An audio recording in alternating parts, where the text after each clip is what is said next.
Morning and नमस्कार दोस्तों, स्वागत है आप सभी का एक बार फिर से आपके अपने YouTube channel GK search engine पर। आज है 14 अक्टूबर और 14 अक्टूबर से रिलेटेड राजस्थान करंट अफेयर्स के जितने भी इम्पोर्टेंट क्वेश्चन है सभी हम इस वीडियो में डिस्कस करने वाले हैं। तो पूरा वीडियो बहुत ध्यान से देखें और वीडियो के एंड में मैं आपसे क्वेश्चन पूछूंगा जिसका आंसर आपको कमेंट बॉक्स में देना है। कल के वीडियो में मैंने आपसे क्वेश्चन पूछा था जो था राजस्थान की किस बेटी को एक प्रतियोगिता के तहत एक दिन के लिए ब्रिटिश उच्चायुक्त बनने का अवसर मिला था। तो राजस्थान की अदिति माहेश्वरी को एक दिन के लिए ब्रिटिश उच्चायुक्त बनने का गौरव प्राप्त हुआ था। तो ए ऑप्शन यहाँ पर बिल्कुल सही था। जिन दोस्तों ने ए ऑप्शन कमेंट बॉक्स में सही जवाब दिया उनको हार्दिक शुभकामनाएं। राजस्थान के चित्तौड़गढ़ मूल से है, ये राजस्थान से संबंधित है। अदिति माहेश्वरी 21 वर्षीय अदिति माहेश्वरी को एक दिन के लिए ब्रिटिश उच्चायुक्त बनने का अवसर मिला था। उन्होंने high commissioner for the day प्रतियोगिता जीतकर यह सम्मान हासिल किया था। ब्रिटिश उच्चायोग ने साल 2017 से ही हर साल 11 अक्टूबर को अंतर्राष्ट्रीय बालिका दिवस के अवसर पर high commissioner for the day प्रतियोगिता का आयोजन करवाया जाता है। इसका मुख्य उद्देश्य अगली पीढ़ी की महिलाओं, नेताओं तथा ट्रेल ब्लेजर के रूप में नारी सशक्तिकरण इसका मुख्य उद्देश्य है। तो भारत संस्करण में उदयपुर संभाग के चित्तौड़गढ़ जिले की अदिति माहेश्वरी है, वो भारत संस्करण की 5वीं विजेता है वो रही थी और इन्हें एक दिन के लिए ब्रिटिश उच्चायुक्त बनने का अवसर मिला था। तो चलिए स्टार्ट करते हैं आज के करंट अफेयर्स। पहला क्वेश्चन है, हाल ही में राजस्थान हाईकोर्ट के 38वें मुख्य न्यायाधीश अकील कुरैशी को शपथ किसके द्वारा दिलाई गई थी? तो राजस्थान हाईकोर्ट के 38वें मुख्य न्यायाधीश बने हैं अकील कुरैशी और इनको शपथ दिलाई थी कलराज मिश्र ने, जो राजस्थान के राज्यपाल है। तो बी ऑप्शन यहाँ पर बिल्कुल सही है। जैसा कि आप देख रहे हैं ये तस्वीर में है, यही है अकील कुरैशी और ये राजस्थान हाईकोर्ट के 38वें मुख्य न्यायाधीश बने हैं। तो इनको राज्यपाल कलराज मिश्र द्वारा शपथ दिलाई गई थी। आइए जानते हैं इंपॉर्टेंट फैक्ट। तो राज्यपाल कलराज मिश्र ने 12 अक्टूबर को राजभवन में राजस्थान हाईकोर्ट के मुख्य न्यायाधीश अकील अहमद कुरैशी को शपथ दिलाई है। जस्टिस अकील कुरैशी है वो राजस्थान हाईकोर्ट के 38वें चीफ जस्टिस बने हैं। तो 38वें मुख्य न्यायाधीश बने हैं। इससे पूर्व राजस्थान के जो मुख्य न्यायाधीश थे इंद्रजीत मोहंती, जिनको त्रिपुरा हाईकोर्ट में मुख्य न्यायाधीश नियुक्त किया है। वहीं त्रिपुरा हाईकोर्ट के जो पूर्व मुख्य न्यायाधीश थे अकील कुरैशी, जिनको राजस्थान हाईकोर्ट में इनका तबादला किया गया है। तो अकील कुरैशी ध्यान रखिए ना, त्रिपुरा हाईकोर्ट से राजस्थान हाईकोर्ट में इनको ट्रांसफर किया गया है। इसके अलावा जस्टिस अकील कुरैशी है वो 7 मार्च 2022 को रिटायर होने वाले हैं, यानी इनका कार्यकाल तकरीबन थोड़ा ही रहेगा, 5 महीने का कार्यकाल रहेगा। जस्टिस अकील कुरैशी है वो 7 मार्च 1960 को इनका जन्म गुजरात में हुआ था। मूल रूप से ध्यान रखना ये गुजरात से है और इसके अलावा ये देश के सबसे वरिष्ठतम जजों में से एक है। खास बात यह है कि इन्होंने गुजरात हाईकोर्ट में जज रहते हुए अमित शाह और गुजरात सरकार के खिलाफ फैसला सुनाते हुए जो फैसला सुनाया था तभी से ये चर्चा में आए थे। अगला यहाँ पे क्वेश्चन है, राजस्थान सरकार ने राज्य के विमुक्त घुमंतु एवं अर्ध घुमंतु समुदायों के उत्थान हेतु कितने करोड़ रुपए के अतिरिक्त बजट के आवंटन को स्वीकृति प्रदान की है? तो राजस्थान सरकार द्वारा विमुक्त घुमंतु एवं अर्ध घुमंतु समुदायों एवं जनजाति के लिए 23 करोड़ 92 लाख रुपए के अतिरिक्त बजट के आवंटन को स्वीकृति प्रदान की है। तो ए ऑप्शन यहाँ पर बिल्कुल सही है।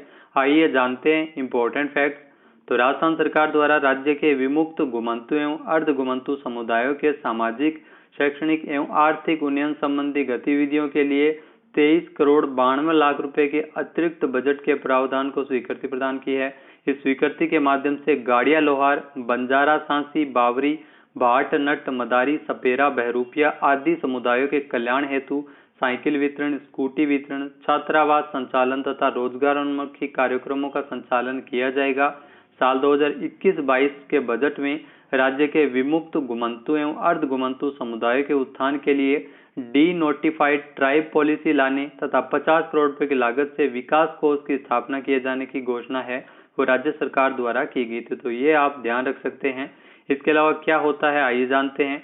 तो ब्रिटिश काल में जो क्रिमिनल ट्राइब्स एक्ट 1871 के तहत जन्मजात अपराधी है वो इन जनजातियों को घोषित कर दिया गया था। फिर भारत सरकार ने 31 अगस्त 1952 में जो ब्रिटिश हुकूमत के जो काला कानून था क्रिमिनल ट्राइब्स एक्ट, जिसे मुक्त कर दिया था। अब वे जनजातियां हैं वो विमुक्त जनजातियों के रूप में कहलाती है। तो डी नोटिफाइड ट्राइब पॉलिसी तो इसके लिए 50 करोड़ रुपए है वो राजस्थान सरकार द्वारा इसके लिए बजट के भी विकास कोष का भी गठन किया गया है। नेक्स्ट यहाँ पे क्वेश्चन है, हाल ही में किस राज्य के हाईकोर्ट को ई कोर्ट में बेहतर कार्य करने के लिए शीर्ष स्थान हासिल करने पर गोल्डन अवार्ड मिला है?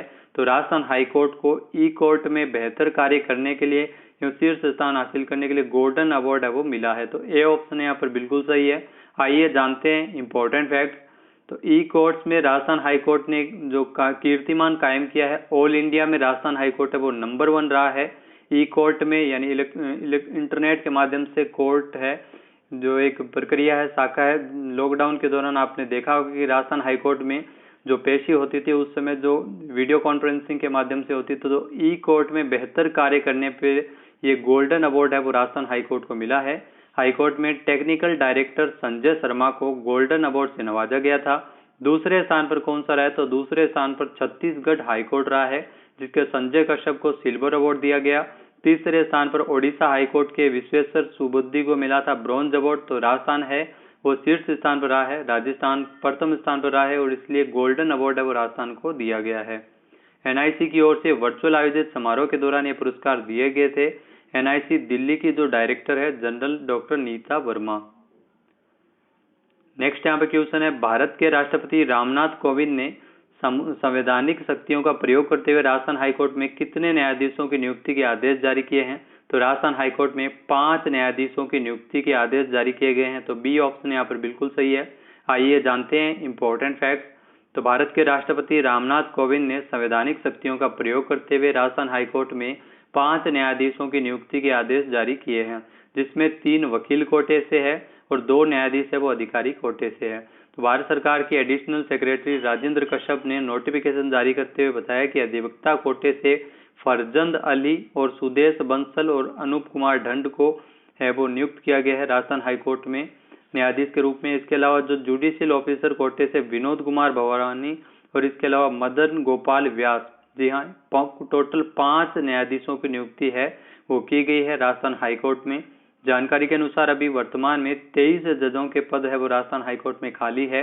हाईकोर्ट में 50 जजों के मुकाबले जिसमें चीफ जस्टिस के सहित टोटल 27 जज है वो हो जाएंगे वर्तमान में। तो 23 पद है वो अभी भी खाली चलेंगे। नेक्स्ट है, अब बात कर लेते हैं राजस्थान का जो देश में स्थान है, कौन सा स्थान है, रैंकिंग विशेष ये वीडियो है आज का। तो 5वां क्वेश्चन है, राजस्थान को स्मार्ट सिटी मिशन के तहत 36 राज्यों एवं केंद्र शासित प्रदेशों की ऑनलाइन रैंकिंग में देश में कौन सा स्थान मिला है? तो राजस्थान को पहला स्थान मिला है। तो ए ऑप्शन यहाँ पर बिल्कुल सही है। ये क्वेश्चन एग्जाम में पूछा जा सकता है। 36 राज्यों और केंद्र शासित प्रदेशों की स्मार्ट सिटी मिशन के तहत ऑनलाइन रैंकिंग जारी की गई थी, राजस्थान पहले स्थान पर रहा है। आइए जानते हैं इंपॉर्टेंट फैक्ट। तो राजस्थान ने स्मार्ट सिटी मिशन के 36 राज्यों और केंद्र शासित प्रदेशों की ऑनलाइन रैंकिंग में देश में प्रथम स्थान हासिल किया है। इससे पहले राजस्थान है वो दूसरे स्थान पर था इसी रैंकिंग में। स्मार्ट सिटी मिशन के तहत 15 जुलाई की स्थिति के अनुसार राजस्थान है वो पहले स्थान पर पहुंच गया है। देश के 100 शहरों की रैंकिंग में उदयपुर को 5वें स्थान पर, कोटा 10वें स्थान पर, अजमेर को 22वें स्थान पर और जयपुर को 28वें स्थान पर रखा गया था। तो 4 शहरों को शामिल किया गया था 100 शहरों की स्मार्ट सिटी रैंकिंग। जैसा कि आप देख रहे हैं यहाँ से क्वेश्चन आया है और आगे भी इसकी संभावना है वो देखी जा रही है। तो रैंकिंग के लिए केंद्र ने कुछ मापदंड तय किए थे जिसमें कितनी योजनाएं पूरी हुई है, कितनी योजनाएं चल रही है स्मार्ट सिटी से संबंधित और कितना पैसा खर्च हुआ है, उन सभी के आधार पर यह रैंकिंग जारी की गई थी। अगला यहाँ पे क्वेश्चन है, हाल ही में आईसीएमआर द्वारा देश के 21 राज्यों में किए गए सीरो सर्वे में 76.2% डेवलप एंटीबॉडी के साथ राजस्थान है दूसरे स्थान पर राजस्थान है वो रहा है। तो कौन सा राज्य रहा है आपको बता दें कि राजस्थान का दूसरा स्थान है। तो बी ऑप्शन यहाँ पर बिल्कुल सही है। आईसीएमआर की ओर से सीरो सर्वे किया गया था। आइए जानते हैं इंपॉर्टेंट फैक्ट। तो आईसीएमआर द्वारा देश के 21 राज्यों में किए गए सीरो सर्वे में सामने है कि 2/3 आबादी में जो कोरोना वायरस की एंटीबॉडी है वो डेवलप हो चुकी है।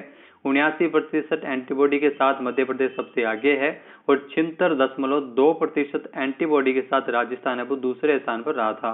14 जून से 16 जुलाई के बीच Indian Medical Research Council ICMR की तरफ से सीरो सर्वे करवाया गया था, जिसमें केंद्रीय स्वास्थ्य मंत्रालय की ओर से रिपोर्ट जारी की गई थी।